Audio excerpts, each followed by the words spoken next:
MA द्वितीय वर्ष तृतीय सत्र के छात्रों का हार्दिक स्वागत। हिंदी साहित्य का इतिहास इस तासिका के अंतर्गत अब तक हमने हिंदी साहित्य का इतिहास जो है इसका नामकरण एवं काल विभाजन इसके बारे में चर्चा की। इसके उपरांत आदिकाल के जो प्रमुख कवि रहे हैं उनके बारे में परिचय प्राप्त किया। आज की तासिका के अंतर्गत आदिकाल की अथवा वीर गाथात्मक जो काव्य सृजन हुआ है उस साहित्य की कुछ विशेषताएं जो रही है उन विशेषताओं के बारे में यहाँ पर वार्तालाप करेंगे। आचार्य रामचंद्र शुक्ल जी के बाद आदिकालीन साहित्य पर विपुल मात्रा में अनुसंधान हुआ, लेकिन जहाँ तक वीर गाथाओं का सवाल है हम आज भी उन्हीं को दोहराने के लिए मजबूर हैं। प्राकृत की रूढ़ियों से बहुत कुछ मुक्त भाषा के जो पुराने वीर काव्य आजकल मिलते हैं वे संदिग्ध हैं।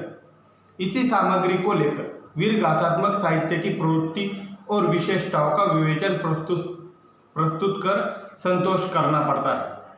उपलब्ध रचनाओं के सहारे वीर गाथात्मक साहित्य के निम्नलिखित कुछ विशेषताएं यहाँ पर आ सकती है। उसमें प्रथम विशेषता के रूप में हम कह सकते हैं कि आदिकालीन अर्थात वीर गाथाकालीन साहित्यिक रचनाओं की असंदिग्धता। यहाँ पर संदेह व्यक्त किया जाता है कि तत्कालीन रचनाओं का जो कालक्रम वहाँ पर दिया गया है या समय निर्धारण किया गया है वह उचित है या अनुचित। तो यहाँ पर रचनाओं की संदिग्धता यह पहली विशेषता के रूप में हम देखेंगे। आदिकाल की अर्थात वीर गाथा काल की प्राप्त लगभग सभी रचनाओं की प्रामाणिकता के संदर्भ में संदेह व्यक्त किया जाता है। इस विषय में सबसे अधिक चर्चित एक जो कृति है उसका नाम है पृथ्वीराज रासो। और सच तो यह है कि यही रचना आदिकालीन वीर गाथात्मक साहित्य की रीढ़ है, क्योंकि खुमान रासो जिसका रचनाकाल और रचयिता दोनों विवादों में अटका हुआ है। परमाल रासो का स्रोत मौखिक आला खंड और पृथ्वीराज रासो का ही तथाकथित महोबा खंड है। और जयचंद प्रकाश जयमयंक जस चंद्रिका इस ग्रंथ में सिर्फ उल्लेख मात्र है और पृथ्वीराज रासो के अन्य जो भी रचनाएं यहाँ पर प्राप्त है उनमें कोई ना कोई संदिग्धता यहाँ पर नजर आती है। ऐसी स्थिति में आदिकालीन वीर गाथा प्रवृत्ति ही संदिग्ध हो जाती है। इस काल का राजनीतिक परिवेश निश्चित रूप से वीर गाथा प्रवृत्ति के लिए पोषक था। हर राजा के दरबार में उसका यशोगान और मनोरंजन करने वाला कवि रहता ही था, तो फिर किसी न किसी रूप में उनका काव्य भी अवश्य होगा। अतः उसकी खोज होनी चाहिए और जो भी उपलब्ध है उसके वर्तमान रूप को देखकर उसे परवर्तीकालीन सिद्ध करने की प्रयासों की अपेक्षा करके मूल रूप के आसपास जाने का प्रयास होना चाहिए। तो प्रथम जो यहाँ पर विशेषता बताई गई है वह है रचनाओं की संदिग्धता, अर्थात प्रत्येक रचना के बारे में वहाँ पर संदेहप्रद कुछ न कुछ ऐसे तथ्य नजर आते हैं। और दूसरी जो विशेषता यहाँ पर बताई गई है वह है तत्कालीन रचनाओं में स्तुति प्रधानता। इसके बारे में जानकारी इस प्रकार है। वीर गाथाओं का मूल प्रयोजन वीर भावनाओं का संचार करना है। हमारे स्वतंत्रता आंदोलन में यह प्रयोजन सिद्ध हो चुका है कि आदिकालीन राजनीतिक परिवेश में किसी राजाश्रित कवि के लिए यह संभव नहीं था। हम देखते हैं कि यह युग राजनीतिक दृष्टि से पतनोन्मुख ऐसा युग रहा है और सामाजिक रूप से दीनहीन तथा धार्मिक दृष्टि से मतिभ्रम में डालने वाला यह युग है। इस युग में व्यापक राष्ट्रीय एकता की भावना और सांस्कृतिक समग्रता की प्रवृत्ति लुप्त हो चली थी और उसकी जगह चाटुकारिता, स्वार्थपरकता, वंशगत या एक देशीय प्रेम ने यह जगह ले ली थी। राजाश्रय में लिखा गया यह साहित्य भी इसी राजनीतिक परिवेश को वहन करता हुआ दिखाई देता है। इसलिए इस काल की वीर गाथाओं का प्रयोजन वीरता का उद्घोष करना नहीं है, बल्कि अपने आश्रयदाताओं की प्रशंसा करना है। आश्रितों द्वारा की गई आश्रयदाताओं की प्रशंसा अतिशयोक्तिपूर्ण तथा अतिशयोक्ति से ओतप्रोत है। संभवतः इसलिए इस काल की लगभग सभी वीर गाथाओं में ऐतिहासिक दृष्टि से कई विसंगतियां पाई गई है।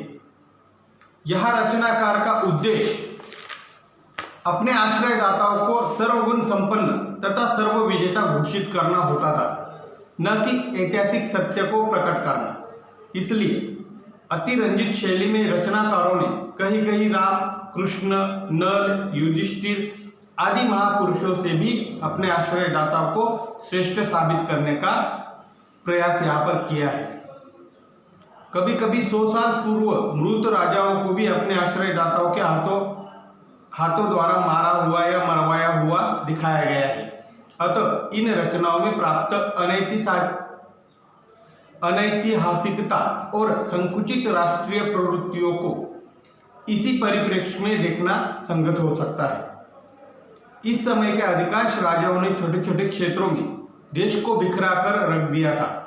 हर राजा के लिए अपनी सीमा के बाहर का स्वदेशी राजा भी विदेशी था। संकुचित राष्ट्रीयता होने के कारण अखंड स्वरूप में आज जिस प्रकार हम विशाल भारत की कल्पना करते, तो ऐसा विशाल दृष्टिकोण न होने के कारण, संकुचित दृष्टिकोण के कारण वह अपने स्वदेशी लेकिन पर प्रांतीय राजा को भी विदेशी ही समझते थे। आश्रित कवियों के लिए भी आश्रयदाता का राज्य मात्र अपना था। अतः अन्य राजाओं की निंदा और मात्र अपने आश्रयदाता की महानता का बखान करना उनका धर्म था, चाहे वह राजा भले ही कायर और दुराचारी क्यों न हो। राजा जयचंद को हम देशद्रोही कहे या और कुछ, लेकिन भट्ट, केदार और मधुकर के लिए वे महान ही थे।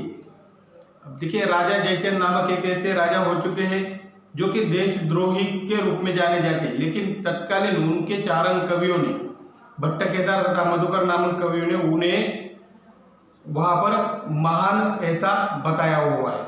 इसलिए उन्होंने क्रमशः जयचंद प्रकाश और जयमयंक जस चंद्रिका नामक कृतियां सृजित की है।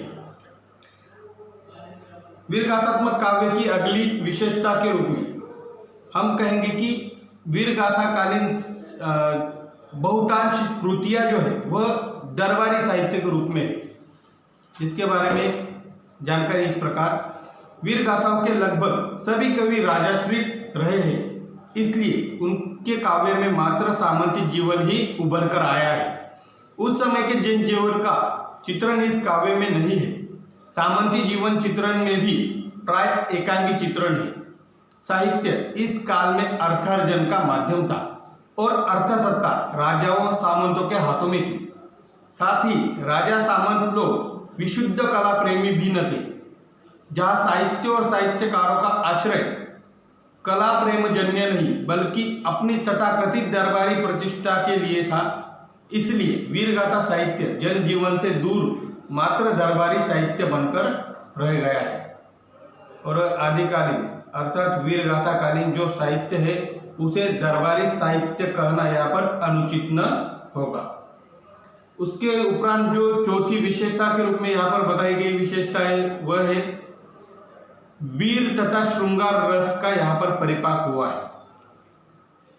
अब वीरगाथा कालीन साहित्य की अगर बात करें, पृथ्वीराज रासो, कुमार रासो, परमार रासो आदि जितनी भी रचनाएं हैं, उन रचनाओं को गौर से देखने पर यह वास्तव उभर कर सामने आता है कि इन काव्य कृतियों में सिर्फ 2 रसों का परिपाक हुआ नजर आता है। उसमें प्रमुखता से मूल रस जो है वह है वीर रस तथा सहायक रस के रूप में श्रृंगार रस का निर्वाह वहां पर हुआ नजर आता है। वीरगाथात्मक साहित्य में वीर श्रृंगार रस का सुंदर सम्मिश्रण पाया जाता है। अपने चरित्र नायक की वीरता का चित्रण इस साहित्य का प्रमुख प्रयोजन रहा है, इसलिए हर रचना वीर रस से ओतप्रोत है। यद्यपि काव्य शास्त्रीय ढंग से वीर रस का चित्रण करना इन कवियों का उद्देश्य नहीं था, फिर भी युद्धवीर और प्रेमवीर इन 2 प्रभेदों का सम्मिलन इस काव्य में मिलता है। यह वीर रस का स्थायी भाव साहस है और आलंबन अधिकांश रूप में नारी है। चरित्र नायक के साहसिक कार्यों के रूप में यहाँ प्रमुखता युद्धों का वर्णन है। परमाल रासो, रणमल्ल आदि में चरित नायकों की वीरता का आलंबन स्वदेश रहा है, लेकिन अन्य रासों के चरित नायकों की अधिकांश साहसिकता नारी के लिए रही है। इसके उपरांत जो विशेषता है वह है वर्णनात्मकता। वर्णनात्मकता वीर गाथाओं की एक विशेषता रही है। कवियों ने इन काव्यों में नगरों, वनों, सरोवरों, किलों, सेनाओं का वर्णन बड़ी तन्मयता के साथ किया है। प्रकृति चित्रण में भी इन्होंने नाम परिगणन शैली को अपनाया हुआ है। वस्तु वर्णन का आधिक्य कहीं कहीं तत्कालीन रचनाओं में नजर आता है। छठी जो विशेषता है वह है युद्धों का सजीव वर्णन। अब इसके बारे में कहा जा सकता है कि आदिकालीन अर्थात वीर गाथा कालीन जितने भी साहित्यकार रहे वह सारे राजाश्रित थे, अर्थात राज दरबार में रहने वाले, जिन्हें चारण कवियों के रूप में भी जाना जाता है। और तत्कालीन इन कवियों की एक खासियत यह रही है कि यह सिर्फ कवि ना होकर कलम के साथ साथ तलवार चलाना भी बखूबी जानते थे, जिस कारण वह युद्धों में सक्रिय सहभाग लिया करते थे और आंखों देखे स्वानुभूत ऐसे प्रसंगों को वे अपने काव्य के अंतर्गत जीवंतता से उभर कर प्रस्तुत करने की क्षमता रखते थे। अब युद्धों का सजीव वर्णन, इसके बारे में जो जानकारी वह विस्तार से इस प्रकार। राजनीतिक गतिविधियों की दृष्टि से आदिकाल पारस्परिक और विदेशी आक्रमण से भरा रण मैदान का काल था, इसलिए वीर काव्य का युद्ध काव्य बन जाना स्वाभाविक ही था। वीर गाथाओं में कवियों ने अपने आश्रयदाताओं की सेना तथा उसकी ताकत का वर्णन भले ही बढ़ा चढ़ाकर किया हो, लेकिन उनका युद्ध वर्णन अत्यधिक सजीव बन गया है, क्योंकि ये कलम और तलवार दोनों के धनी थे। वे केवल शांति काल में श्रृंगार की मधुरिमा में ही राजाओं को बहलाते नहीं थे, बल्कि रण मैदान में भी ओजस्वी उद्बोधक काव्य पाठ से उनको प्रेरणा देते थे। चंद बरदाई का उदाहरण इस बात की पुष्टि के लिए पर्याप्त है। उसने पृथ्वीराज का साथ अंतिम घड़ी तक दिया था। अतः युद्ध इन कवियों की आत्मानुभूति थी। युद्ध कला के सभी पहलुओं से इनका निकट का परिचय था, इसलिए युद्ध के क्रियाकलापों के इनके गतिशील चित्र अत्यधिक सजीव और स्वाभाविक बन पड़े हैं। अस्त्र शस्त्रों की झनकार, घोड़ों की हिनहिनाहट, घायलों के चित्कार, मारकाट, रक्तपात आदि से भरा युद्ध का परिवेश इनकी रसानुकूल भाषा प्रयोग के कारण अत्यधिक प्रभावशाली बन गया है। भाव, वस्तु, ध्वनि की सम्मिलित प्रतिध्वनिति, ये युद्ध वर्णन अपने आप में बेजोड़ है। इसलिए डॉक्टर श्याम सुंदर दास जी ने लिखा है कि इस काल के कवियों का युद्ध वर्णन इतना मार्मिक तथा सजीव हुआ है कि इनके सामने पीछे के कवियों को अनुप्रास गर्भित किंतु निर्जीव रचनाएं नकल सी जान पड़ती है। अब सातवीं वीर गाथाकालीन साहित्य की प्रवृत्ति या विशेषता जो है वह यह है कि काव्य रूपों की विविधता का यहाँ पर अभाव नजर आता है। वीर गाथात्मक साहित्य मुक्तक और प्रबंध दोनों रूपों में प्राप्त होता है। अगर हम अचलदास खिचिरी वचनिका को आदिकाल की कृति मान ले तो गद्य पद्यात्मक एक और काव्य रूप का इसमें समावेश हो जाएगा। अतः उपलब्ध रचनाओं को देखते हुए इतना ही कहा जा सकता है कि काव्य रूपों की विविधता का वीरगाथा साहित्य में अभाव ही है। आठवीं विशेषता के रूप में हम कहेंगे कि छंदों का बहुमुखी प्रयोग।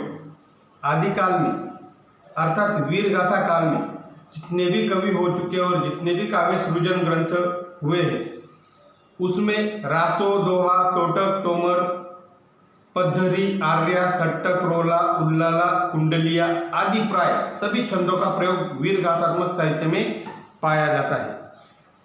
पृथ्वीराज रासो नामक ग्रंथ का अगर उदाहरण ले तो उसमें 65 छंदों का प्रयोग पाया जाता है। संभवतः अनेक प्रकार के छंदों की बंधता के कारण ही वीरगाथाओं को रासो कहा गया हो।